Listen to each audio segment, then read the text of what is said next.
Hi friends, मैं आज chapter 6 start कर रहा हूँ एनसीईआरटी का वर्क एनर्जी एंड पावर। तो इंट्रोडक्शन पढ़ लेते हैं। The terms work, energy and power are frequently used in everyday language. A farmer plowing a field, a construction worker carrying rakes, a student studying for a competitive examination, and artist painting a beautiful landscape, all are said to be working. तो हमारे हिसाब से तो ये सब work कर रहे हैं, और फिजिक्स की भाषा में जरूरी नहीं कि ये सब वर्क कर रहे हैं। In physics, however, the work covers a definite and precise meaning. Physics में तो फिर प्रॉपर फॉर्मूला होना चाहिए। अगर आप किसी क्वांटिटी को पढ़ रहे हो तो उसका सही बढ़िया एकदम प्रिसाइजली डिफाइंड फॉर्मूला होना चाहिए। तो डे टू डे वर्क और फिजिक्स में वर्क डन में फर्क। कई सिचुएशन ऐसा आपको दिखेगा कि फिजिक्स डे टू डे में तो हम बोलेंगे कि आदमी काम कर रहा है, और फिजिक्स की भाषा में हम बोलेंगे कई बार कि वर्क नहीं कर रहा है। Somebody who has the capacity to work for 14-15 hours a day is said to have a large stamina or energy. We admire a long distance runner for our stamina or energy. Energy is thus our capacity to do work. तो एक definition तो मिल गई हमें, बाकी तो सब छोड़ दीजिए, एक लाइन लिख दीजिए। Energy is our capacity to do work. Energy is capacity to do work. ये एक लाइन आप लिख दीजिए और इस पे 3 स्टार भी दे दीजिए। In physics too, the term energy is related to the work in this sense, but as said above, the term work itself is defined much more precisely. The word power is used in everyday life with different shades of meaning. In karate or boxing, we talk of powerful punches. These are delivered at a great speed. This shape meaning is close to the meaning of the word power used in physics. But फिर भी physics में हमें इनकी बेहतर understanding और बेहतर definition चाहिए. We shall find that there is at best a loose correlation between the physical definitions and the physiological pictures. These terms generate in our minds. The aim of this chapter is to develop an understanding of these 3 physical quantities. Before we proceed to work to the task, we need to develop a mathematical prerequisite, namely the scalar product of 2 vectors. Alright. तो अभी हमने इस chapter में work energy power के introduction में तो कोई भी खास बात पढ़ी नहीं है, सिर्फ इतना ही पढ़ा कि energy is capacity to do work, और बाकी और समय आने पे इनको प्रिसाइज मैथमेटिकल डेफिनेशन से मतलब होता है। हमें वर्क की डेफिनेशन नहीं चाहिए, पावर की डेफिनेशन नहीं चाहिए, एनर्जी की डेफिनेशन नहीं चाहिए, हमें we need to know something about them mathematically. केवल तभी फिजिक्स में वो कोई मीनिंगफुल मैसेज कन्वे करेंगे। खैर इंपॉर्टेंट बात यह है कि हम लोग पहले पढ़ रहे हैं वेक्टर्स, हम पहले पढ़ चुके हैं, हमने एडिशन और सब्ट्रैक्शन ऑफ वेक्टर्स की बात की है, और अब हम पढ़ रहे हैं स्केलर प्रोडक्ट ऑफ वेक्टर्स। तो पहले थोड़ा सा चलिए रिवाइज कर लेते हैं। लिख दीजिए, हेडिंग दे दीजिए वेक्टर्स, और बस पहले इसमें लिख दीजिए यूनिट वेक्टर्स, और यूनिट वेक्टर में इतना ही खाली लिखिए कि a unit vector in x direction is denoted by I cap. A unit vector in x direction is denoted by I cap, comma a unit vector in y direction is denoted by j cap. मतलब ये आप जानते हैं plus I cap है, और ये minus I cap है, ये प्लस j cap है, ये माइनस j cap। और इसी तरह से unit vector in z direction is denoted as k cap. z direction में यूनिट वेक्टर को k कैप से डिनोट करते हैं। जो प्लस z डायरेक्शन में आता है plus k cap, plus z direction में आता है प्लस k कैप, और माइनस z डायरेक्शन में आता है माइनस k कैप।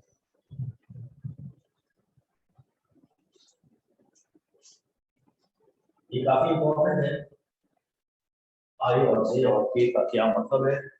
एडिशन को हम कभी ऐसे कर लेते हैं कि अगर वेक्टर a है तो y प्लस 3j और वेक्टर b है y i माइनस 2k, और आपको ये प्लस 3 निकालना है तो आप 2i प्लस 5i i का पेयर बनाएंगे, इधर 3j और इधर 0j, यहाँ j का कुछ है और प्लस k का यहाँ कुछ है 0k और ये माइनस 2k।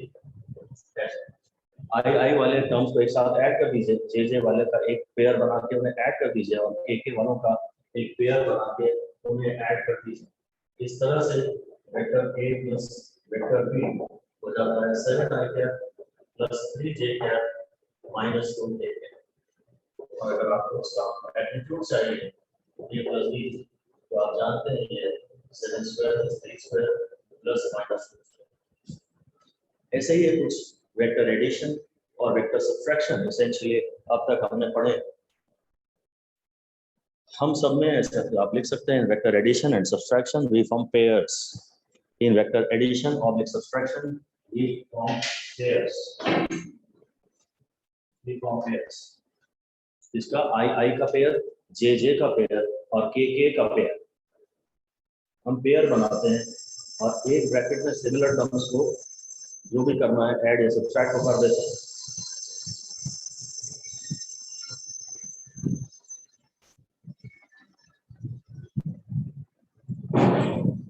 एडिशन में या सब्ट्रैक्शन में हम पेयर बनाते हैं। अगर मुझे ए माइनस बी करना होता ना, मुझे यहाँ ए माइनस बी करना होता तो मैं माइनस बी को ये ले लेता, तो ये 2y माइनस 5y आ जाता और एक 3j में यहाँ पर 0 पे जाएगी और एक k में यहाँ है नहीं और यहाँ k वाला टर्म जाता प्लस फिर हो जाता माइनस 3i, ये माइनस बी, फिर ये हो जाता 3j और ये हो जाता प्लस 2। बात केवल यही है कि आप आई का पेयर बनाइए, आई का पेयर बनाइए, जे का पेयर बनाइए और के का पेयर बनाइए। सारे आई वाले टर्म्स एक ब्रैकेट में रखिए, सारे जे वाले टर्म्स एक ब्रैकेट में रखिए और सारे के वाले टर्म्स एक ब्रैकेट में रखिए। ऑलराइट, ये तो हो गया एडिशन और सब्ट्रैक्शन। एडिशन सब्ट्रैक्शन थोड़ा बहुत हमने उसमें मल्टीप्लिकेशन के बारे में भी पढ़ा होता कि अगर आपको f का फॉर्मूला na यूज करना है और n है 2kg और एक्सेलरेशन है 2i cap plus 3j cap plus 4k cap, तो बस आप इसको 4i cap plus 6j cap plus 8k cap एक स्केलर से वेक्टर को जब मल्टीप्लाई किया था तो ये मल्टीप्लिकेशन भी हम पढ़ चुके हैं। हम वेक्टर एडिशन पढ़ चुके हैं, वेक्टर सब्ट्रैक्शन पढ़ चुके हैं, वेक्टर एडिशन पढ़ चुके हैं, वेक्टर सब्ट्रैक्शन पढ़ चुके हैं और थोड़ा सा वेक्टर मल्टीप्लिकेशन भी पढ़ चुके हैं। वेक्टर मल्टीप्लिकेशन में एक स्केलर को एक वेक्टर से मल्टीप्लाई करते हैं, it is just like ordinary multiplication. इसमें तो कुछ आपको नहीं पता हो तो आप अपना जवाब सही निकाल लें। n जो है इस समय उसमें i और j और k के टर्म्स नहीं है, तो n स्केलर जिसमें i j के टर्म हो वो वेक्टर है, उसमें डायरेक्शन की इंफॉर्मेशन है। जिसमें i और j और k के टर्म्स ना हो वो स्केलर है।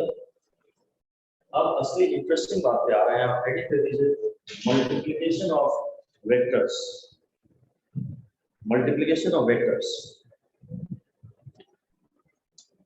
और मल्टीप्लिकेशन ऑफ वेक्टर्स में एक्चुअली दो टाइप के मल्टीप्लिकेशन होते हैं। एक वेक्टर को जब दूसरे वेक्टर से मल्टीप्लाई करते हैं तो एक होता है स्केलर प्रोडक्ट और एक होता है क्रॉस प्रोडक्ट। तो ऐसा ही लिख दीजिए कि sometimes multiplication of a vector by a vector results in scalar quantity. Multiplication of a vector by a vector results in scalar quantity and this product is called scalar product. Vector को vector से जब multiply कर रहे हैं तो answer में scalar quantity मिलती है और इसको हम स्केलर प्रोडक्ट कहते हैं and is denoted by and is also called as dot product, dot dot. जब आप वेक्टर को वेक्टर से मल्टीप्लाई कर रहे हैं, a को वेक्टर b से मल्टीप्लाई कर रहे हैं, इसको लिखा जाता है a dot b, पढ़ते भी हम इसे a dot b. This denotes scalar product. इसका रिजल्ट जो आता है ना a dot b, वो कुछ ऐसा आता है, मतलब इससे जो आंसर आता है उसमें ये स्केलर होता है, बस इसमें डायरेक्शन की कोई इंफॉर्मेशन नहीं होती और डायरेक्शन की इंफॉर्मेशन तो आई जे के से मिलती है। तो ये चलिए अभी ही लिख लेते हैं कि answers of dot product do not have terms of i j k. Dot product से जो आपको फाइनल आंसर मिलेगा ना, उसमें आई जे के कुछ नहीं होगा, and that is there is no information of direction. Dot product में जो आंसर आएगा फाइनली आप देखेंगे कि उसमें आई और जे और के है ही नहीं, अपने आप ही गायब हो गए वो। और जब आई जे के नहीं है तो डायरेक्शन की कोई इंफॉर्मेशन नहीं है, इसलिए ये इसमें स्केलर क्वांटिटी ये बता रहा है। और बस, और एक और बात लिख देते हैं, लिख दीजिए समटाइम्स, कभी कभी product of a vector with a vector quantity, एक वेक्टर का दूसरे वेक्टर से जब मल्टीप्लिकेशन करते हैं, sometimes the answer is also a vector quantity. कभी कभी ए डॉट बी का आंसर ए वेक्टर को जब वेक्टर से मल्टीप्लाई करते हैं तो आंसर एक क्रॉस आंसर में आई जे के होते हैं और वो वेक्टर क्वांटिटी होती है। It is called cross product. एक क्रॉस भी कहेंगे, और एक क्रॉस भी का आंसर कुछ ये आएगा प्लस बी जे के प्लस सी जे के आएगा। ये तो कुछ ऐसे ही आएगा जैसे डी ए डॉट बी में आई जे के नहीं आते, आंसर अपने आप में एक स्केलर है, इसलिए ए डॉट बी को स्केलर प्रोडक्ट कहा जाता है। और जो ए क्रॉस बी है, ए क्रॉस बी में जो आंसर आता है उसमें अपने आप आई जे के भी आता है, मतलब आंसर में डायरेक्शन की इंफॉर्मेशन है, तो इसलिए ये एक वेक्टर क्वांटिटी। जब vector into vector results in a scalar, then it is called scalar product, and जब vector into vector results in a vector, then it is called cross product. फिलहाल तो इतना ही। क्रॉस प्रोडक्ट अगले ही chapter में पढ़ाया जाएगा, अभी हम इसकी बात नहीं कर रहे क्योंकि हम exact and total NCERT sequence follow कर रहे हैं। तो अभी तो मैं बेसिकली वापस दोबारा से हेडिंग दे दीजिए, और अब हम पढ़ रहे हैं डिटेल में। हेडिंग दे दीजिए स्केलर प्रोडक्ट, ये आर्टिकल 6.1.1 है मेरे पास, और द स्केलर प्रोडक्ट हम पढ़ रहे हैं। तो कहता है we have learned about vectors and their use in chapter 4. Physical quantities like displacement, velocity, acceleration, force, etc. are vectors. We have also learned how vectors are added or subtracted. We now need to know how the vectors are multiplied. So that there are two ways of multiplying vectors which we shall come across. One way is known as the scalar product, gives a scalar form of two vectors, and the other known as a vector product produces a new vector from two vectors. ठीक है, एक product से हमें scalar मिलता है और एक product से हमें एक नया ही वेक्टर मिलता है। We shall look at the vector product in chapter 7. Here we take up the scalar product of two vectors. The scalar product of, इसकी हम डेफिनेशन सीधे से लिखवा रहे हैं, लिख दीजिए। ए डॉट बी तो हमने लिखवा ही दिया है आपको, सीधे मैं आपको इसका फॉर्मूला दे रहा हूँ, आप ऐसे लिख दीजिए। Scalar product of two vectors A and B is defined as scalar product of two vectors A and B is defined as this. ये A dot B की बेसिक डेफिनेशन है। A dot B is A B cos theta, ये इसका मतलब है खाली magnitude of A। A dot B is A B cos theta। इसको हम बिल्कुल 5 स्टार दे सकते हैं। डॉट प्रोडक्ट का ये अपने आप में कंप्लीट फॉर्मूला हो गया, ये 5 स्टार लायक है। और अब हमने इनको इस तरह से नहीं लिखा, इसका खाली ए का मतलब है, जब इसके ऊपर एरो नहीं लगाया है तो खाली ए का मतलब है ए का मैग्नीट्यूड। जब बी के ऊपर एरो नहीं लगाया है, ये है वेक्टर बी और ये है बी का मैग्नीट्यूड। जब उस पर कोई एरो नहीं है, वेक्टर का सिंबल नहीं है, तो फिर ये स्केलर।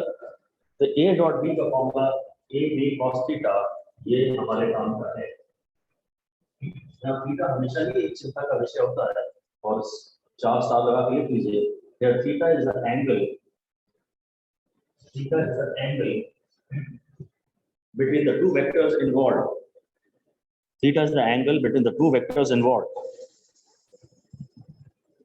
जैसे here A and B, A और B के बीच में जो एंगल है वो थीटा है। अगर मैं C डॉट D निकालता तो थीटा वेक्टर C और वेक्टर D के बीच का एंगल होता। अगर मैं E डॉट J निकालता, E डॉट F निकालता तो थीटा वेक्टर E और वेक्टर F के बीच का एंगल होता। जिन भी दो वेक्टर्स की आप बात कर रहे हैं, थीटा ऑफ कोर्स उन्हीं के बीच में एंगल है। चिंता की बात यह है कि डॉट में कॉस आता है कि डॉट में साइन आता है। जब हम वेक्टर प्रोडक्ट पढ़ेंगे ना, उसमें a cross b, a b sine theta आएगा, तो डॉट में कॉज आता है, ये ध्यान रखना बड़ा ही आवश्यक है। डॉट में कॉज, डॉट प्रोडक्ट में कॉज आता है, इसको अलग से 5 स्टार लगा दीजिए। डी में सी डॉट प्रोडक्ट में कॉज आता है, ये कॉज आता है कि साइन आता है, यही केवल आपसे गलती होगी। लिख दीजिए this is the most common mistake. सबसे बड़ी मिस्टेक यही होगी आपसे जल्दबाजी में, शुरू में तो शायद ना हो, पर जैसे जैसे कॉन्फिडेंस आपका बढ़ जाएगा, सिली मिस्टेक की पॉसिबिलिटी बढ़ जाएगी आपकी, और आप ए डॉट बी को पता नहीं कब ए बी साइन थीटा बोल जाएंगे। ए डॉट बी को पूरे होश में रहें, अलर्ट रहें। और डॉट में कॉज आता है, उसको जरा ध्यान दें। ए डॉट बी होता है ए बी कॉस थीटा। अलग से लिख दीजिए, here a b and cos theta all are scalars। here a b and cos theta all are scalars। a तो a का मैग्नीट्यूड है ना, a वेक्टर a का मैग्नीट्यूड है, और मैग्नीट्यूड तो स्केलर ही होता है, उसमें तो कोई डायरेक्शन नहीं होती है। एंड b जो है वो b का मैग्नीट्यूड है, और b भी स्केलर है, और cos थीटा में भी कोई डायरेक्शन की इंफॉर्मेशन तो होती नहीं है। तो कह रहा है a b and cos theta are scalars and therefore dot product of a and b is a scalar quantity। Dot product of A and B is a scalar quantity. तो कह रहा है ए की भी एक डायरेक्शन है, बी की भी एक डायरेक्शन है, पर ए डॉट बी की कोई डायरेक्शन नहीं है। ऐसा लिख दीजिए, A has a direction, B has a direction, but A B cos theta has no direction. कह रहा है ए भी स्केलर है, बी भी स्केलर है, मतलब वेक्टर ए वेक्टर, पर a scalar, magnitude of a vector is just a number, is a scalar quantity. A अपने आप में एक मैग्नीट्यूड है, बी अपने आप में एक मैग्नीट्यूड है, और थीटा या कॉस थीटा तो स्केलर है ही, उनकी तो कोई डायरेक्शन है नहीं। मैं इससे ज्यादा अच्छी एक्सप्लेनेशन आपको ये दे सकता हूँ, जो हम लेटर ऑन रियलाइज करेंगे कि जब आप ए डॉट बी कैलकुलेट करते हैं ए बी कॉस थीटा के फॉर्मूले से, तो आंसर में कोई आई जे के का टर्म नहीं आता। ये बात भी आप डैश करके लिख दें, हालांकि वर्डिंग्स एनसीईआरटी के नहीं है, ब्रैकेट में लिख दीजिए, हम पढ़ भी चुके हैं कि answer of dot product is obtained without IJK terms। Answer of dot product is obtained without IJK terms, so there is no information of direction।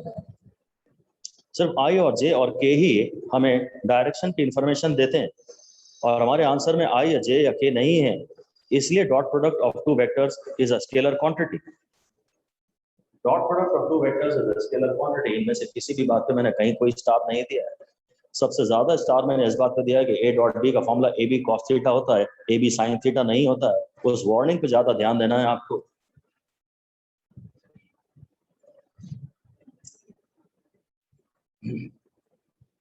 अब वो कह रहा है कि ज्योमेट्रिकली इसको इस तरह से मैं ये लिखा देता हूँ, अगेन इंपॉर्टेंट तो नहीं है, पर आप हेडिंग दे दीजिए, डॉट प्रोडक्ट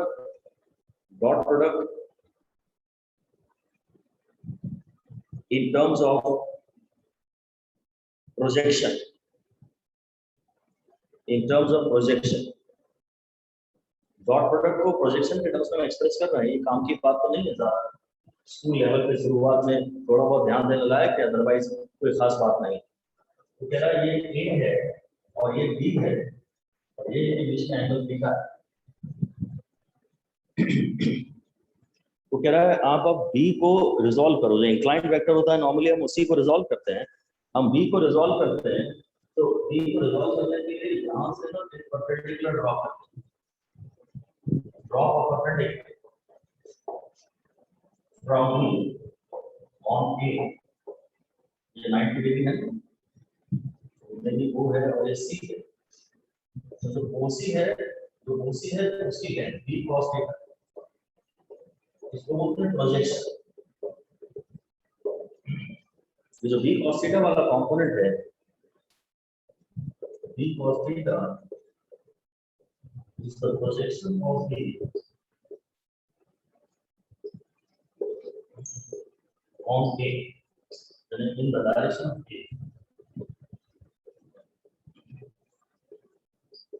इसका जो प्रॉपर टेक्निकल टर्म है वो प्रोजेक्शन है, और ये प्रोजेक्शन वर्ड हम लोगों के लिए ज्यादा इंपॉर्टेंट नहीं है, इसको आप पूरी तरह इग्नोर कर सकते हैं, इसलिए मैंने इसे अंडरलाइन तक नहीं करवाया। बी cos थीटा को हम लोग बोलते हैं ये बी का प्रोजेक्शन है ए पर, मतलब कंपोनेंट को ही अब यहाँ वर्ड ये प्रोजेक्शन कह रहे हैं। B cos theta is a component of B in the direction of A. Projection word ये इसलिए यूज कर रहे हैं क्योंकि कह रहे हैं कि अगर यहाँ से मान लीजिए मैं टॉर्च मारूं तो बी की शैडो की लेंथ इतनी आएगी ना, ब्रैकेट में प्रोजेक्शन का मतलब आप अपने समझने के लिए लिख सकते हैं लेंथ ऑफ शेडो। अगर मैं यहाँ से टॉर्च मारूं तो इसकी लेंथ कितनी आएगी, तो लेंथ ऑफ शेडो, उसको प्रोजेक्शन कह रहे हैं। हमारे लिए प्रोजेक्शन वर्ड हमें इग्नोर करना है, वो बिल्कुल भी किसी भी सिग्निफिकेंस का नहीं। तो मैं डॉट प्रोडक्ट को यू बोल सकता हूँ, dot product A dot B होता है ए बी cos थीटा। तो कह रहा है हमसे ऐसा सोच लीजिए A into B cos theta, ये कह रहा है। कह रहा है डॉट प्रोडक्ट को हम यूं समझ सकते हैं, दो वेक्टर्स के डॉट प्रोडक्ट को यूं समझते हैं कि एक वेक्टर को दूसरे के उस पहले की डायरेक्शन में प्रोजेक्शन से मल्टीप्लाई कर दिया जाए।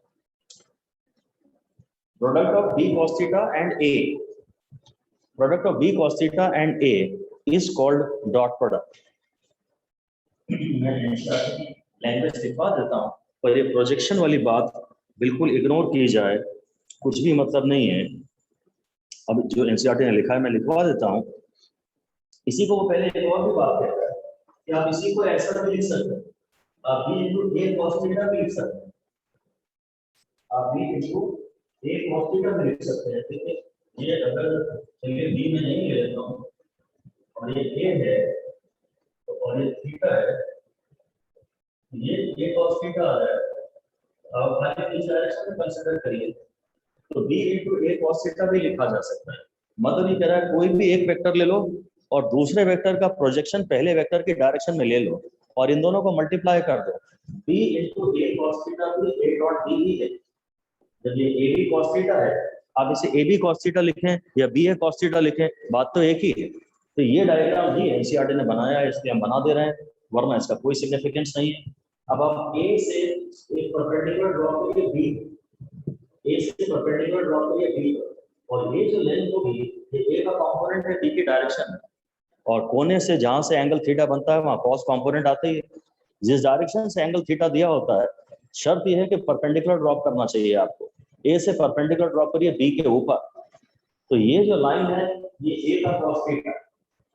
अगर बी से परपेंडिकुलर ड्रॉप कर रहे हैं, ये बी है तो ये बी का बच्चा है, इधर बी कॉस थीटा आता है, इधर बी साइन थीटा आता है, इधर ए cos थीटा है, इधर ये sin थीटा है।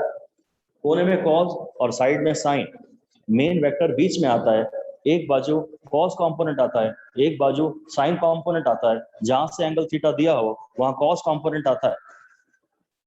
तो फैसला जो एनसीईआरटी ने लिखा है मैं लिखवा रहा हूँ, और तो मैं इस पे शायद बस एक ही स्टार दे रहा हूँ, वो भी स्कूल एग्जाम के लिए।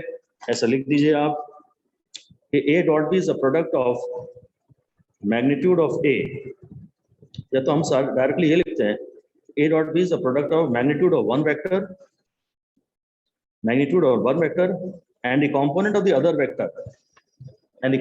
the other vector in the direction of first vector. It is the product of magnitude of one vector and the component of other vector in the direction of first vector. बस ये बिल्कुल भी important नहीं है, आप तो a dot B को बस a b cos थीटा ध्यान रखें।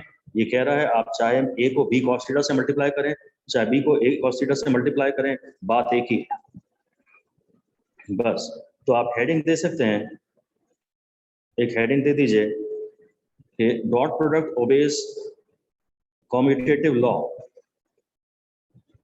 Dot product obeys commutative law. ये बात भी ऐसी कोई विशेष इंपॉर्टेंट नहीं है, कभी कभी न्यूमेरिकल्स में ही आपके काम आ सकती है, तो 2 स्टार बस आप इसे दे सकते हैं।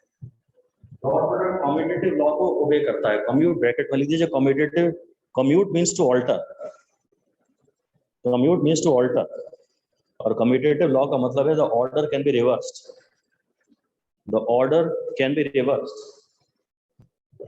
क्या है a dot b is equal to b dot a, a dot b का मतलब है x a into b cos theta, b dot a का मतलब है b into a cos theta. तो मुझे तो पता ही है कि ये दोनों ही a b cos थीटा के बराबर है, एक ही बात है। हम तो खाली यही पढ़ेंगे दोबारा कि a डॉट b और is equal to b dot a होता है, इसमें आप ऑर्डर को रिवर्स कर सकते हैं। बस डॉट प्रोडक्ट में इससे फर्क नहीं पड़ता कि आपका बेसिक वेक्टर कौन है, a डॉट b निकालें या b डॉट a निकालें, एक ही बात है, ये भी कोई विशेष इंपॉर्टेंट बात नहीं। एक और बात लिख दीजिए, डिस्ट्रीब्यूटिव लॉ। दीजिए dot product obeys distributive law, dot product obeys distributive law, ये भी मेरे हिसाब से ज्यादा इंपॉर्टेंट नहीं है, 1 या 2 स्टार आज से दे सकते हैं। डॉट बी प्लस सी, बस इनके एरो जरूर बनाइएगा। तो this is equal to 8 dot b, a को इसमें डिस्ट्रीब्यूशन करके ए को इसमें भी डिस्ट्रीब्यूट करो और एक इसमें भी डिस्ट्रीब्यूट करो, प्लस ए डॉट सी। ये आप ब्रैकेट के अंदर ए को दोनों में बांट दो, दोनों में डिस्ट्रीब्यूट कर दो, ये डिस्ट्रीब्यूटिव लॉ है, ये भी बिल्कुल भी विशेष बात नहीं। फिर एक क्वेश्चन के रूप में लिख लेता हूं मैं, एक क्वेश्चन के रूप में लिख लेता हूं कि ए dot lambda b is equal to what, where lambda is a scalar number, lambda is a scalar number, so lambda बाहर आ जाएगा, आंसर है इसका लैम्डा ए डॉट। ये जैसे कि मैं फिर से क्वेश्चन दे रहा हूँ कि आप 2i डॉट जे निकाल रहे हैं, या आपको इसका आंसर आएगा 2i डॉट जे, या आप i plus J dot i plus के निकालना है। सपोज ये मतलब डॉट 2 into i प्लस के निकालना, तो अब ये 2 बाहर ले आएंगे और i plus J dot i plus के करना। कांस्टेंट को हम इज्जत देते हैं हमेशा, उसको ऑपरेशन के बाहर निकाल के बैठा देते हैं और फिर जो भी एज पर देयर डेफिनेशन हम ये प्रोसेस कैरी आउट करते हैं। और कहीं कोई स्केलर नंबर है, अगर कोई कांस्टेंट है कहीं अंदर, तो उसको हम पूरी बाइज्जत बाहर लाते हैं। डिफरेंशिएशन वगैरह में भी हम ये करते ही थे, जहां वो कह रहा है लैम्डा में रियल नंबर है, मतलब लैम्डा में खुद आईजे के नाम, लैम्डा एक रियल नंबर है, बस the proof of the above equations are left to do as an exercise, मतलब not to be done। अब ये बड़ी सुंदर बातें आ रही हैं, बड़ी इंपॉर्टेंट बातें हैं, आप हेडिंग दे दीजिए डॉट प्रोडक्ट ऑफ, नहीं लिखिए self dot product of unit vectors, self dot product of unit vectors, ये 5 स्टार वाली बात है। डॉट प्रोडक्ट की कैलकुलेशन हद से ज्यादा आसान है, अगर अब आपने ध्यान से बात समझ ली तो डॉट प्रोडक्ट बहुत ही ज्यादा आसान है, बहुत ही ज्यादा आसान है। मेरी हेडिंग है dot product of 2 unit vectors, नहीं self dot product. Self dot product मतलब i डॉट i चाह रहा या j डॉट j चाह रहा या k डॉट k चाह रहा। सेल्फ डॉट प्रोडक्ट यानी खुद से ऑफ 2 यूनिट वेक्टर्स, तो भाई मैं i डॉट i चाह रहा, तो इसका मतलब है इस वेक्टर का मैग्नीट्यूड जो कि 1 होता है, ये यूनिट वेक्टर है, फिर इस वेक्टर का मैग्नीट्यूड यहाँ पे क्रॉस लगा सकते हैं, कोई प्रॉब्लम नहीं है। इस वेक्टर का मैग्नीट्यूड जो कि 1 होता है और इन दोनों के बीच में एंगल, और i ये वाला वेक्टर भी x एक्सिस के अराउंड है और ये वाला वेक्टर भी x एक्सिस के अराउंड है, तो इनके बीच में एंगल है 0 is equal to 1 into 1 into cos 0। अगर तुम यहाँ क्रॉस लगा रहे हो तो इस क्रॉस की चिंता मत करना, ये क्रॉस नहीं है।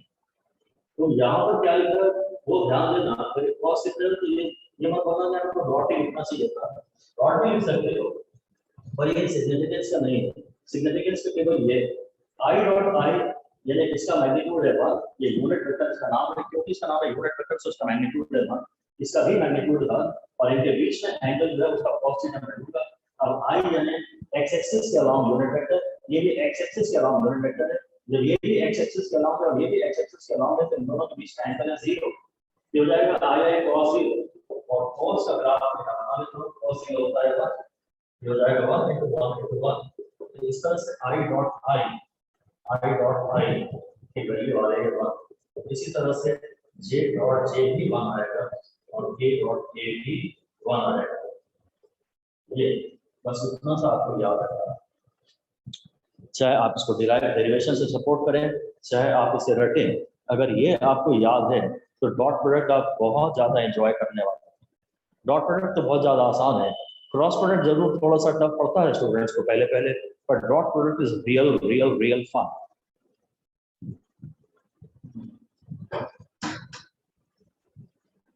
आपको ये याद रखना है आई डॉट आई यानी दोनों वेक्टर एक्स एक्सिस के अलॉन्ग है और इन दोनों का मैग्नीट्यूड भी 1 है और इन दोनों के बीच में एंगल भी 0 है।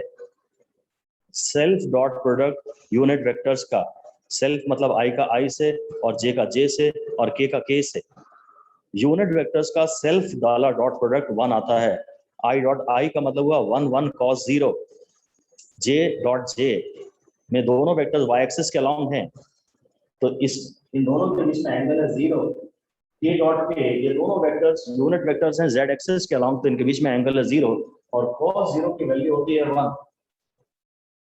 ये बड़ी काम की बात है, बड़ी काम की बात है। और इसी तरह अब हेडिंग दे दीजिए, अब हेडिंग दे दीजिए mutual dot product, mutual dot product of unit vectors, mutual dot product of unit vectors. अब म्यूचुअल मतलब आई का जे से, जे का के से और के का आई से, mutual dot product of unit vectors. तो मैं पहले आई डॉट जे निकाल के देखता हूँ, आई डॉट जे। अब आई का मैग्नीट्यूड है 1, जे का मैग्नीट्यूड है 1 और आई और जे में एंगल है 90 डिग्री क्योंकि ये एक्स एक्सिस के अलॉन्ग है और ये वाई एक्सिस के अलॉन्ग है तो ये cos 90 हो गया और cos 90 तो 0 आता है तो आई डॉट जे 0 हो गया। ऐसे जे डॉट के भी 0 हो जाएगा, ऐसे के डॉट आई भी 0 हो जाएगा। इन पे फिर से आपको 5 स्टार देने। इन्हें अगर आपने दिमाग में बैठा लिया तो आज तक जितनी भी फिजिक्स की क्लासें हुई हैं उनमें सबसे आसान क्लास डॉट प्रोडक्ट की जाने वाली है।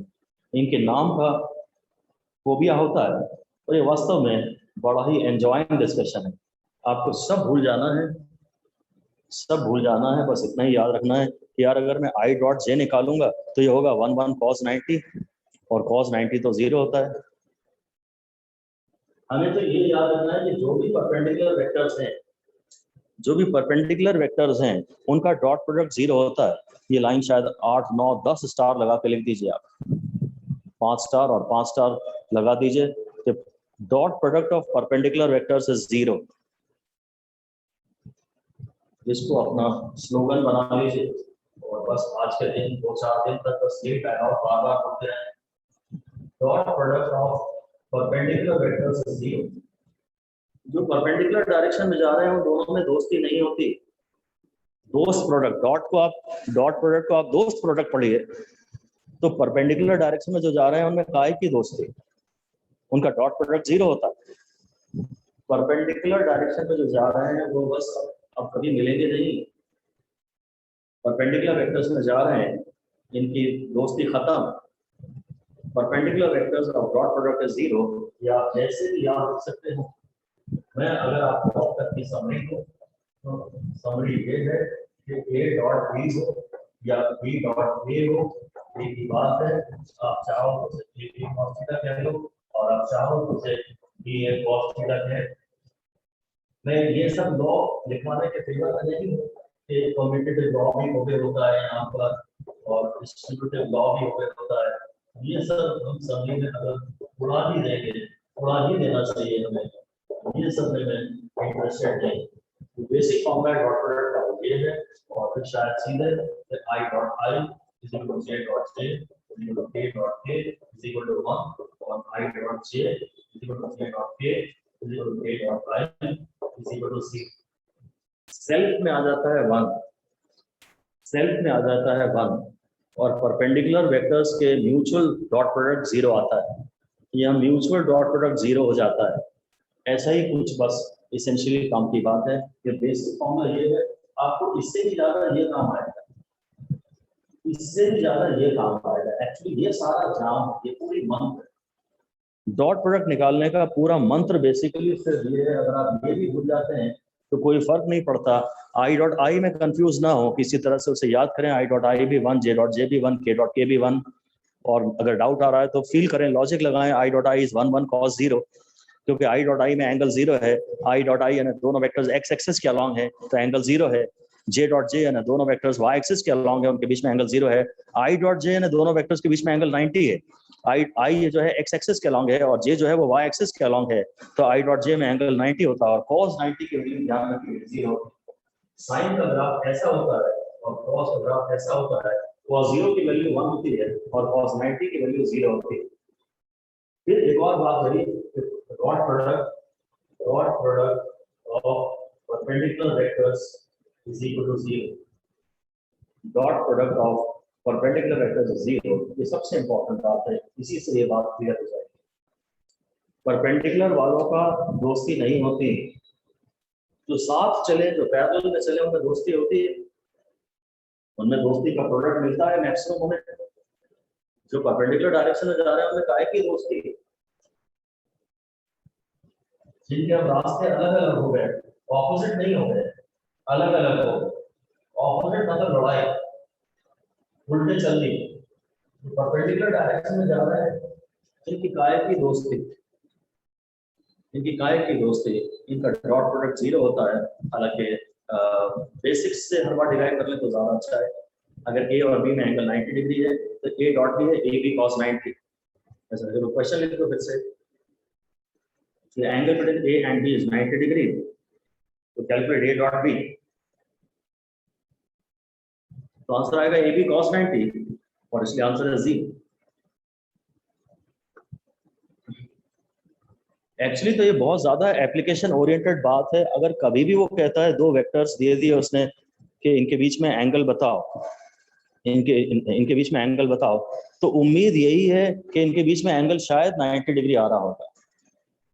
ऐसा हार्ड एंड फास्ट रूल तो नहीं बनाया जा सकता, और ज्यादातर आंसर यही निकलता है। ऐसा अलग से आप फिर से अलग से इसको पलट के स्टेटमेंट को लिख दीजिए।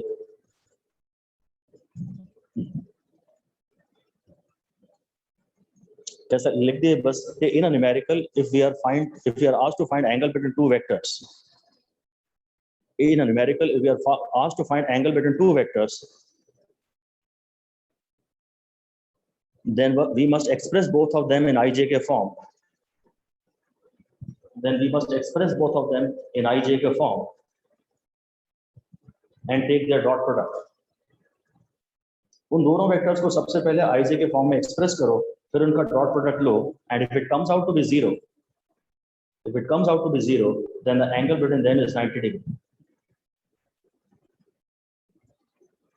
अगर वो कहता है दो वेक्टर्स के बीच में एंगल निकालो, तो आप पहले उन्हें आईजे के फॉर्म में उनकी इक्वेशंस ऑब्टेन करें और फिर ए डॉट बी निकालें, और अगर डॉट प्रोडक्ट फाइनली 0 आ रहा है तो उनके बीच में एंगल 90 डिग्री है। इस बात पे भी 5 स्टार दिए जाए, ज्यादा काम की है। बोल दीजिए EO exam oriented, EOQ exam oriented question है ये, EOT लिख सकते हैं, एग्जाम ओरिएंटेड टिप है ये आपके पास। ये विचार आपको एग्जाम में क्वेश्चन देख के एकदम क्लिक करना चाहिए कि यार मैं इन दोनों को आईजे के फॉर्म में एक्सप्रेस करूं और इनका डॉट प्रोडक्ट लेके चेक करूं।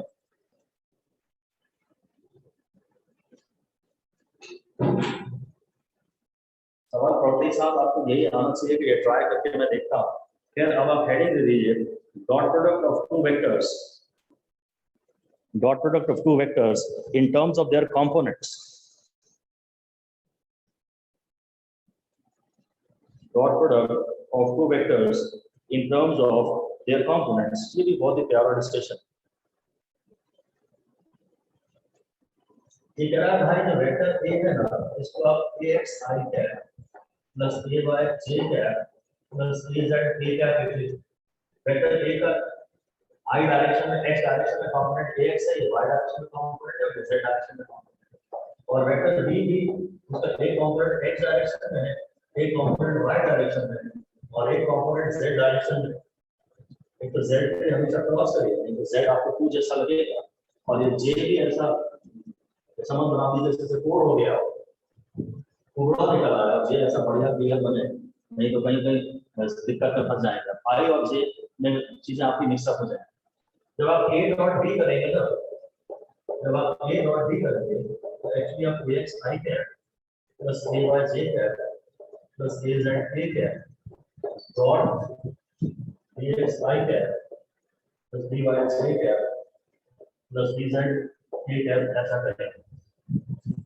सर जब ए डॉट बी करेंगे तो ए जो है ए एक्स ए वाई और ए जेड के टर्म्स में लिख लिया हमने, आई जे के रूप, आई और जे और के टर्म्स में एक इक्वेशन ऑब्टेन कर ली है, और वेक्टर बी की भी आई और जे और के टर्म्स में इक्वेशन या तो उन्होंने दी है, नहीं तो हमने खुद बना ली है।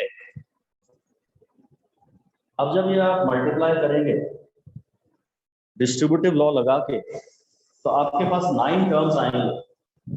पहले आप ए को इससे मल्टीप्लाई करेंगे, फिर आप ए को इससे मल्टीप्लाई करेंगे, फिर आप इसको इससे मल्टीप्लाई करेंगे। आंसर में प्रोडक्ट ब्रैकेट ओपन करने के बाद 9 टर्म्स आएंगे, पर 9 में से मैं सारे टर्म्स नहीं लिख रहा हूँ। 9 में से एक टर्म आएगा ये वाला a x d x i dot i, फिर आएगा a x d y i dot j, फिर आएगा a x i v a x i और फिर डी जेड के। जरा ध्यान से देखिए, इसको जब मैं इससे मल्टीप्लाई करूंगा एक बार, इसको इससे, फिर इसको इससे और फिर इसको इससे, और ऐसा फिर इससे भी इन तीनों को मल्टीप्लाई करूंगा और फिर इससे भी तीनों को मल्टीप्लाई करूंगा। अब आप इस बात का ध्यान रखिए कि जितने भी म्यूचुअल टर्म्स हैं आई डॉट जे वाले या जे डॉट के वाले, वो सब जीरो हो जाएंगे, वो सब जीरो हो जाएंगे। अगर मैं इसको ओपन करूं तो ऐसा लिख दीजिए आंसर में कि there will be 9 terms, there will be 9 terms, only 3 will be self terms, only 3 will be self terms, and there will be 6 mutual terms. इसका 3 आएंगे सेल्फ वाले टर्म और 6 आएंगे म्यूचुअल वाले टर्म। मैं आपके सामने सारे लिख ही देता हूँ। पहले मैं इससे इनको मल्टीप्लाई कर रहा हूँ, तो एक्चुअली हो जाएगा a x d x i dot i, फिर हो जाएगा a x d y i dot j, फिर हो जाएगा a x d z i dot k. आप ना चाहो तो सारे मत लिखो, मैंने इसको पहले इससे मल्टीप्लाई किया, फिर इसको इससे मल्टीप्लाई किया, फिर इसको इससे मल्टीप्लाई किया। अब फिर मैं ए वाई को ए वाई डी एक्स ये जे डॉट आई लिख रहा हूँ, फिर a y d y j dot j लिख रहा हूँ, ये भी जे है और ये भी जे है, और फिर मैं a y d z j dot k लिख रहा हूँ ये, फिर मैं a z d x k dot i लिख रहा हूँ, फिर मैं a z d y k dot j लिख रहा हूँ, और फिर मैं a z d z k dot k लिख रहा हूँ। ये 9 टर्म्स आएंगे। अब मेरा आपसे कहना है ये टर्म जिंदा बचेगा, ये टर्म जिंदा बचेगा और ये टर्म जिंदा बचेगा, बाकी सब मर जाएंगे। सिर्फ सेल्फ वाले बचेंगे, आई बचेगा, जे बचेगा, के बचेगा। ये तो म्यूचुअल है, ये तो परपेंडिकुलर डायरेक्शन में जा रहा है, ये तो दोस्त नहीं, जो सेम डायरेक्शन में जा रहा है केवल वो दोस्त है और वो जिंदा बचेंगे। जो सेम डायरेक्शन में जा रहे हैं वो दोस्त हैं और वो जिंदा बचेंगे, बाकी ये सारे टर्म जीरो हो जाए। ये भी जीरो, ये भी जीरो, ये भी जीरो, ये भी जीरो, ये भी जीरो, ये भी जीरो, बस। तो फाइनल आंसर हमारे पास ये है ए डॉट बी का। अच्छा, आई डॉट आई जो होता है वो सिर्फ 1 होता है। आई डॉट आई में आंसर में सिर्फ 1 बचता है, वो 1 cos 0 है, उसमें आई की जानकारी नहीं बचती है। मैं एक बार ही लिख सकता हूँ, ये हो जाएगा a x d x i dot i plus a y d y j dot j plus a z d z a dot k. बाकी सारे टर्म जीरो हो गए, 9 में से 6 टर्म जीरो हो गए, 3 टर्म बचे। उसके बाद आपको बोलना है कि आई डॉट आई भी 1 होता है, आई डॉट आई जीरो जे डॉट जे जीरो के डॉट के, और इससे 1 होता है। आई का मैग्नीट्यूड 1 है, इस आई का भी मैग्नीट्यूड 1 है, और इनके पैरेलल वेक्टर्स है, इनके बीच में एंगल 0 है। जो आंसर आता है उसमें आई जे के कुछ नहीं बचता, तो इसका जो फाइनल आंसर आएगा ए डॉट डी का, वो होगा ए x d x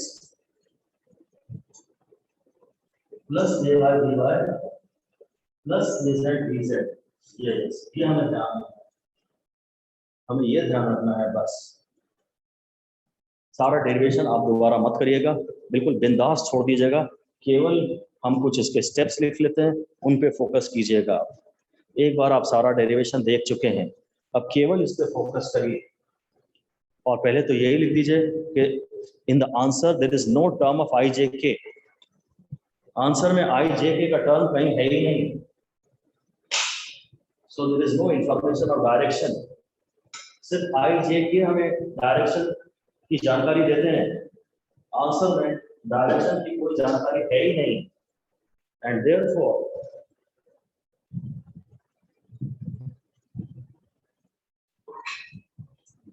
dot product of two vectors represents a scalar quantity। इसलिए dot product of two vectors represents a scalar quantity, क्योंकि अगर इसमें आई जे के होते तो डायरेक्शन की जानकारी होती, अभी तो डायरेक्शन की कोई जानकारी है ही। बस क्योंकि आंसर में आई जे के का कोई टर्म नहीं आ रहा, इसलिए जरूर इसमें डायरेक्शन होती ही नहीं होगी, वरना मैथमेटिकली कोई चीज गलत आ जाए पॉसिबल नहीं है। जरूर इसमें डायरेक्शन होती ही नहीं होगी, तभी तो वो सॉल्यूशन से आ भी नहीं रही है। बात खत्म। फिर से लिख दीजिए steps of calculating dot product. Dot product calculate करने के स्टेप्स, ये ऑफ कोर्स आपको सबसे ज्यादा काम की बात तो फाइनली यही है, क्योंकि आपको कभी किसी दूसरे चैप्टर में डॉट प्रोडक्ट निकालने के लिए दिया जाएगा। अब तक हमने जितनी भी बातें पढ़ी हैं वो सिर्फ इन्हें समझाने के लिए दी हैं। डॉट प्रोडक्ट के स्टेप्स ही लिख दीजिए मोस्ट इंपॉर्टेंट, सबसे ज्यादा इंपॉर्टेंट यही है। तो नंबर 1 तो यही लिखिए, express both the vectors in i j k form. Express both the vectors in i j k form and in the order of i j k, and in the order of i j k. मतलब कभी कभी ये आई फिर के और फिर जे दे देते हैं, तो बोलेंगे 2i + 3k + 5j, तो आई के जे का ऑर्डर नहीं चाहिए मुझे। अगर आई जे के का ऑर्डर नहीं है तो उनको रीराइट करो आई जे के फॉर्म। दोनों इक्वेशंस को ए और बी को आई जे के फॉर्म में एक्सप्रेस करो इसी सीक्वेंस में। आई के जे का ऑर्डर नहीं होना चाहिए, आई जे के का चाहिए। उसके बाद आप क्या करो, सिर्फ पेयर बनाओ। आई आई वाले जो दोनों में टर्म्स है उनका एक पेयर बनाओ, जे जे वालों का पेयर बनाओ, के वालों का पेयर बनाओ। ऐसा लिख दीजिए number 2, form pairs of vectors in same direction, form pairs of vectors with same coefficients i j j k k। ऐसा हिंदी में आप चाहें तो लिख सकते हैं। आई वालों का एक साथ पेयर बनाओ, जे जे वालों का पेयर बनाओ और के वालों का पेयर बनाओ। फिर अगला step, multiply the above pairs separately। मतलब आई के जो दो टर्म्स आए हैं ना उनको आपस में मल्टीप्लाई करो, जे जे वालों को आपस में मल्टीप्लाई करो और के वालों को आपस में मल्टीप्लाई करो। क्योंकि आप ax bx + ay by + az bz निकालना चाह रहे हैं ना, तो इनके पेयर बनाओ और पेयर को आपस में मल्टीप्लाई करो। और अगला स्टेप लिख दो, ऐड देम ऑल, उन सबको ऐड कर दो बस। और एक और बात भी लिख दो, there should not be any i j k term in the answer. Answer में कहीं भी आई जे के का टर्म नहीं आना चाहिए, आंसर में कहीं भी आई जे के का टर्म नहीं आना चाहिए। जैसे कि मैं आपको एक क्वेश्चन दे देता हूँ, असली तो यही है कि मान लीजिए ए है 3i + 4j, ठीक है, बस इतना ही दिया है। और वेक्टर बी है 3i - 4k, ऐसा। अब आपको इनका a डॉट b निकालना है। अगर आपको इनका a डॉट b निकालना है तो इसे आप पूरा ऐसा लिखिए, 3i + 4j + 0k, ऐसा पूरा लिखिए। और वेक्टर b को पूरा लिखिए, 3i + 0j - 4k।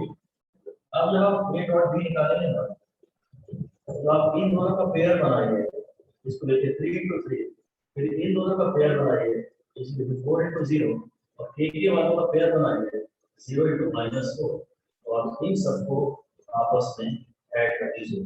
तो k डॉट b का जो आपका आंसर आएगा वो आएगा 3 × 9 + 0 + 0, आंसर आ जाएगा बस 9। खत्म हो। ऐसे लिखिए कि ऊपर नीचे लिखिए, फिर आई वालों का पेयर बनाइए, जे वालों का पेयर बनाइए, के वालों का पेयर बनाइए और इनके इंडिविजुअली प्रोडक्ट्स लेके इन सबको ऐड कर दीजिए। अगर ये आपको आता है करना तो इसके पहले जो कुछ भी मैंने डॉट प्रोडक्ट में पढ़ाया वो जानना जरूरी नहीं है। वो सारी की सारी नॉलेज इसके पहले जो पढ़ाई गई है वो इस एक क्वेश्चन में चेक हो जा रही है। आपको सिर्फ इसी सोल्यूशन को 2 4 5 6 8 10 बार पढ़ना है जब तक आपको इसमें कॉन्फिडेंस ना आ जाए। अगर आप ये सीख गए तो डॉट प्रोडक्ट का जो भी क्वेश्चन आएगा पेपर में वो डेफिनेटली आपसे बन जाए। आई जे के ऑर्डर में लिखा, फिर आई जे के ऑर्डर में लिखा, आई का पेयर बनाया, जे का पेयर बनाया, के का पेयर बनाया, इनके आपस में प्रोडक्ट्स लिए और सबको ऐड कर दिया और आंसर में कोई आई जे के का टर्म नहीं है। मेरे ख्याल से जितना simple pdx of x to the power n था, शायद डॉट प्रोडक्ट उससे भी ज्यादा सिंपल है। 5 6 7 बार 8 बार पढ़ी है, हो जाएगा। कहते हैं from the definition of scalar product we have, ये सब हो ही गया है। अच्छा, ए डॉट ए की बात,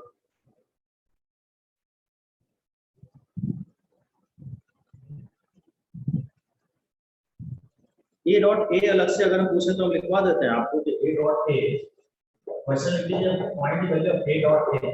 तो मैं तो इतना ही कहूंगा, ये है ए, ये है मैग्नीट्यूड ऑफ ए, ये भी है मैग्नीट्यूड ऑफ ए, और इनके बीच में एंगल 0, मतलब ये है ए क्रॉस 0। तो मतलब बस इसका आंसर a स्क्वायर आएगा। i डॉट आई 1 आता था क्योंकि दोनों ही वेक्टर्स यूनिट थे। a डॉट ए का आंसर a स्क्वायर आएगा। पहला भी वेक्टर a है और दूसरा भी वेक्टर a है, मतलब इनके बीच में एंगल 0 तो है ही। तो a डॉट a जो है वो a स्क्वायर आएगा और a डॉट b तो 0 ही आएगा अगर ये परपेंडिकुलर हैं तो। a b cos 0, तो परपेंडिकुलर वेक्टर्स का डॉट प्रोडक्ट 0 होता है, बहुत ही ज्यादा काम की बात है। परपेंडिकुलर वेक्टर्स दोस्त होते ही नहीं, परपेंडिकुलर वेक्टर्स का डॉट प्रोडक्ट 0 होता है, ये भी काफी ज्यादा इंपॉर्टेंट बात है। अगला एग्जांपल 6.1 देख रहे हैं, तो find the angle between two vectors, एक फोर्स दे दिया और एक डिस्प्लेसमेंट दे दिया, and also find the projection of F on D. अब ये थोड़ा सा गड़बड़ हो गया। अब heading लिख दीजिए to find the angle between two vectors, to find the angle between two vectors। तो अब 90 डिग्री वाली जो बात की है ना, ये मेरे ख्याल से ज्यादा इंपॉर्टेंट है नहीं अगर मैं नीट 23 के हिसाब से बात करूं। हाँ, जेई मेन की बात करूं तो ठीक है। अब एक्चुअली क्या होता है, ए डॉट बी होता है, ए का मैग्नीट्यूड इनटू बी का मैग्नीट्यूड इनटू cos थीटा। तो आप इससे क्या करेंगे, cos थीटा निकाल लीजिए। cos थीटा हो जाएगा a dot b upon a का मैग्नीट्यूड और b का मैग्नीट्यूड, जहां वेक्टर a है ax i cap plus b y j cap plus a z k है, और ऐसे ही वेक्टर b है bx i cap plus b y j cap plus b z k cap. तो cos theta का मतलब क्या answer आ जाएगा, ये आएगा इन दोनों का product ax bx, dot product चाहिए ना मुझे, तो ax dy plus ay dy plus az dz upon a का मैग्नीट्यूड यानी ये ax square plus ay square plus az square, और इसी तरह b का मैग्नीट्यूड यानी ये bx square plus by square plus bz। ये है फाइनल आंसर। दिखने में ये बड़ा लगता है, तो जब सवाल सॉल्व करेंगे तो ज्यादा बड़ा नहीं लिखेगा। पहला काम तो आपको खाली इतना है कि a डॉट बी आपको लिखते आना चाहिए, जिसके ऊपर हमने पढ़ाया था वो ज्यादा काम का है, ये इतना ज्यादा काम का नहीं है। इनिशियली इस पे फोकस ना दिया जाए तो चलेगा। पहला आपका खाली काम ये है कि आप a डॉट बी को इस तरह से लिखना सीख जाए। इनके पेयर बनाइए, यहाँ लिख दीजिए, इनके पेयर बनाइए, यहाँ लिख दीजिए, इनके पेयर बनाइए, यहाँ लिख दीजिए, और कहीं भी i और j और k का टर्म ना आए।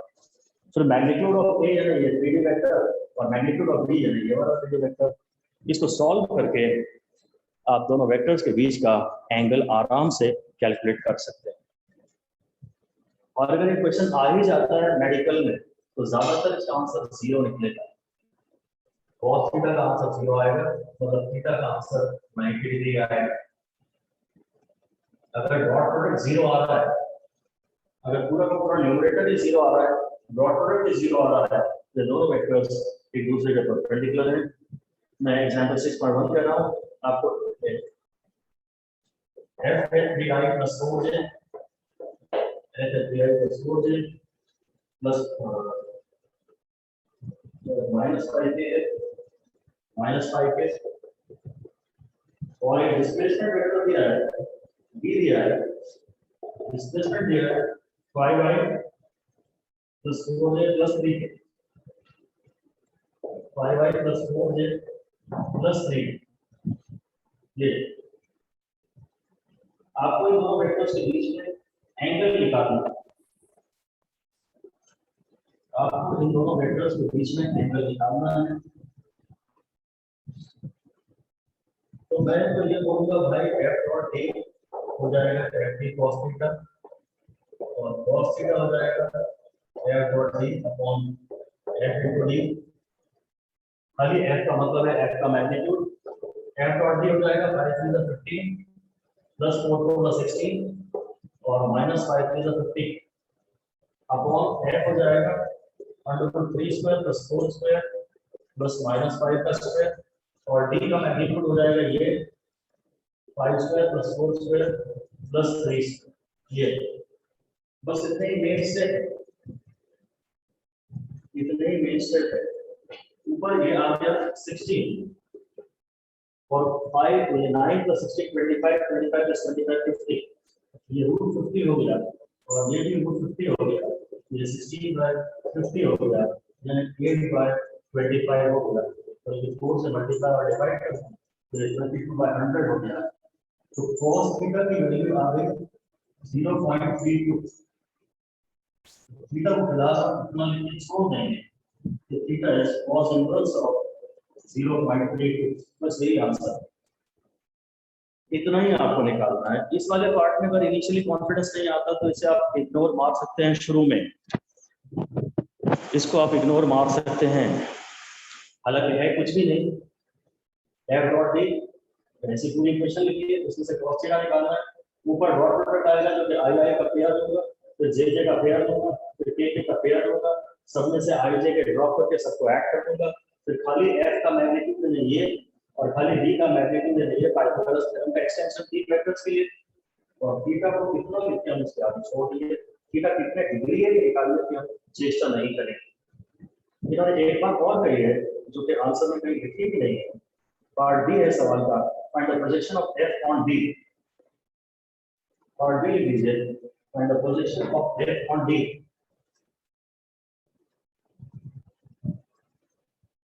इसका आंसर कहीं उसने दिया तो है नहीं। f का प्रोजेक्शन निकालना है d और ये मान लीजिए d है और ये f है और आपको f का प्रोजेक्शन निकालना है मतलब f का कंपोनेंट निकालना है। ऐसे लिख लीजिए, projection of f on d means projection of f on d means component of f in the direction of d। ये पार्ट बी है, ये और भी ज्यादा टफ है और भी इसे इग्नोर किया जा सकता है। Projection of f on d, तो जो आपको निकालना है वो है f cos थीटा। अब आप f को जान ही चुके हैं, 3 square plus 4 square plus minus 5 का स्क्वायर और cos थीटा की वैल्यू आपके पास 0.32 आ चुकी है, तो आपका आंसर निकल आएगा। कहता है calculate the projection of f on d। तो f का कंपोनेंट, प्रोजेक्शन मतलब f का कंपोनेंट, और जहां से एंगल निकालना है, जहां कंपोनेंट निकालना है वहां फिर उसी डायरेक्शन का थीटा लेके cos थीटा कर देना। आपको बेसिकली f cos थीटा निकालना है, आपको f cos थीटा निकालना है। f का मैग्नीट्यूड ये रहा, f का मैग्नीट्यूड ये रहा और cos थीटा आप पूरा निकाल ही चुके हैं। तो ये खैर और भी ज्यादा लेंथी रहेगा और एग्जाम में नहीं आएगा। आपको सिर्फ एक बात सीखनी है, एक तो ये कि i dot i is equal to j dot j is equal to k dot k is equal to 1, फिर i dot j is equal to k dot i is equal to i dot j, ये सब zero. जो self वाले हैं वो 1 है, जो mutual वाले हैं वो 0 और k dot k a square हो जाता है, उसमें से भी एक i j k की इंफॉर्मेशन गायब हो जाएगी। असली बात है डॉट प्रोडक्ट के स्टेप्स। i j k के रूप में वेक्टर a लिखिए, उसके नीचे लिखिए b vector b i j k के सीक्वेंस में ही, फिर i i का पेयर बनाइए, j j का पेयर बनाइए, k k का पेयर बनाइए और इनके प्रोडक्ट्स को ऐड कर दीजिए और आंसर में से i j k की इंफॉर्मेशन हटा दीजिए। सबसे इंपॉर्टेंट बात ये है। और फिर एक इंपॉर्टेंट बात ये है कि परपेंडिकुलर वेक्टर्स का डॉट प्रोडक्ट 0 होता है। इस तरह से ये आज की बात समाप्त होती है। Thank you.